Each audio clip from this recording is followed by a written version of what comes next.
raxiim warmurtiyeed taariikhda maanta waa 14 bisha 3aad 2019 hordhac waxaa shirweyne ku saabsan jihaynta siyaasadda xukuumadda cusub ee Puntland lagu qabtay 12 ilaa 14 bisha Maarso 2019 hoolka shirarka ee wasaaradda qorsheynta horumarinta dhaqaalaha iyo iskaashiga caalamiga ah shirka oo hogaaminayay madaxweynaha Puntland Dr. Saciid Cabdullaahi Deni waxaa goobjoog ka ahaa madaxweyne ku-xigeenka Axmed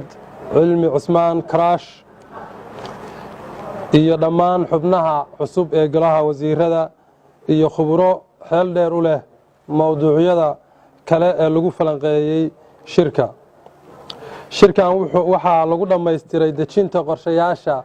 hay'adaha dawladda ee 2019 kuwaas oo ku qotoma barnaamijkii siyaasadda xukuumadda ee la ansixiyay 16 Febraayo 2019 barnaamijkaasi wuxuu ka koobnaa 8 yool iyo 66 ballanqaad oo loogu talagalay wax ka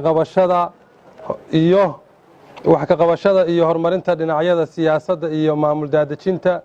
amniga cadaaladda kobcinta dhaqaalaha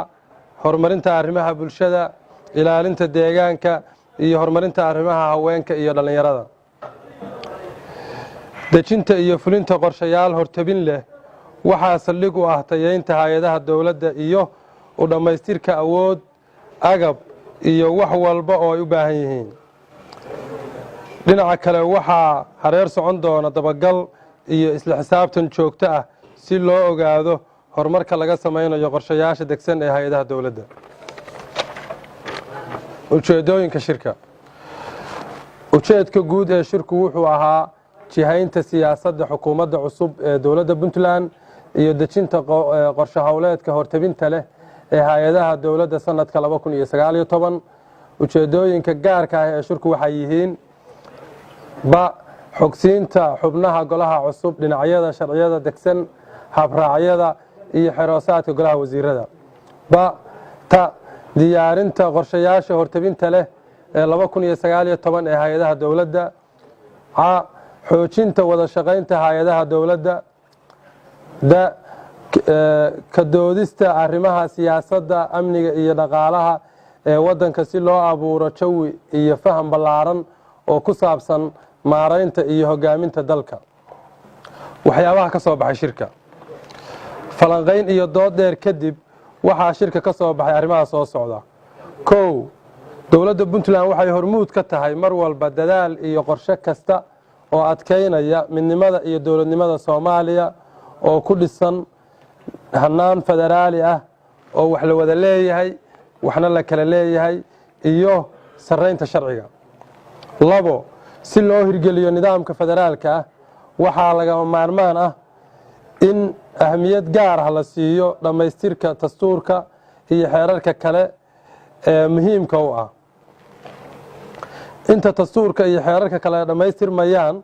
waxaa laga maarmaan ah in wada tashi iyo is-afgarad laga yeesho nidaamka wada shaqaynta iyo wax wadaaga hay'adaha heer federaal iyo heer Puntland 3 sida uu qabo dastuurka federaalka ahi sharciyada ay ansixiyaan laamaha dawladda federaalka ah waxa waajib ah in laga talageliyo dawladaha xubnaha ka ah dawladda federaalka ah si loo yareeyo khilaafka loona xoojiyo kalsoonida iyo wada shaqaynta 4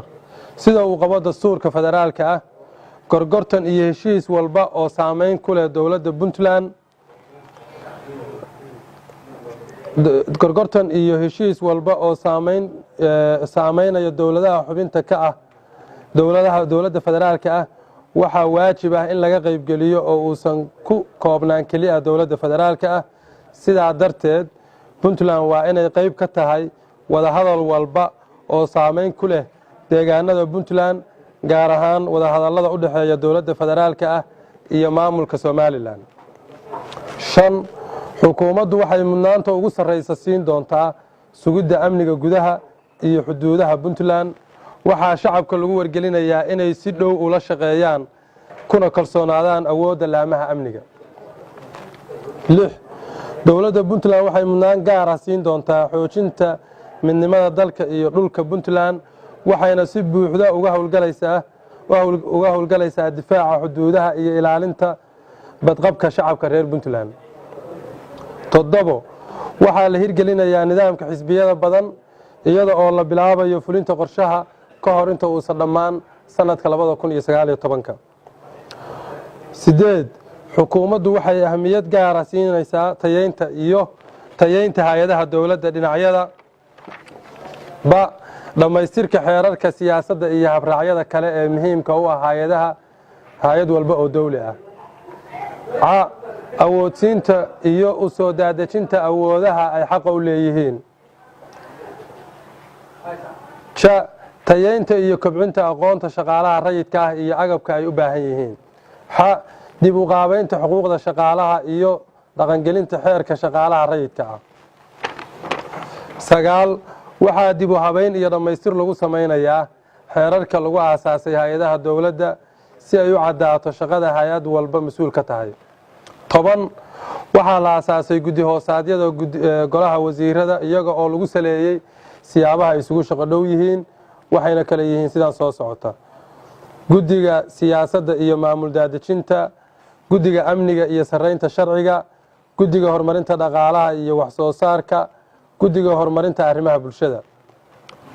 11 waxaa la dhammaystiray qorshihii hay'adaha dowladda 2019 isaga oo saldhig looga dhigay barnaamijkii siyaasadda xukuumadda ee baarlamaanku ansixiyey. 12 qorshaha la diyaariyey wuxuu noqon doonaa midka rasmiga ah ee laamaha dowladda iyo bahwadaagtoodu ku shaqayn doonaan. wasaaradda qorshaynta, horumarinta dhaqaalaha iyo xiriirka caalamiga ah ayaa faafin u samayn doonta si loo gaarsiiyo dadweynaha iyo daneeyayaasha kaleba. 13 dowladdu waxay si gooni ah u kicin doontaa gaarsiinta adeegyada dowladda deegaanada ka baxsan laamiga gaar ahaan gobollada Sool, Sanaag iyo Cayn. 14 waxaa kobcin mug leh lagu samayn doonaa dakhliga dowladda si looga baxo isdhinka miisaaniyadda haysta iyo ku tiirsanaanta badan ee deeqaha caalamiga ah. 15 waxaan u mahadcelinaynaa deeq-bixiyayaasha iyo bahwadaagta gacanta ka geystay maalgelinta qorshaha dowladda. ugu dambeyntii gunaanad waxaa loo mahadcelinayaa dhammaan golaha wasiirada, khubradii iyo howlwadeennadii ka qayb qaatay qabsoomidda iyo habsami socodka shirkan. si gaara waxaa loogu mahadcelinayaa wasaaradda qorshaynta oo lahayd martigelinta shirkan. wabilaahi towfiiq waa mahadsantihiin.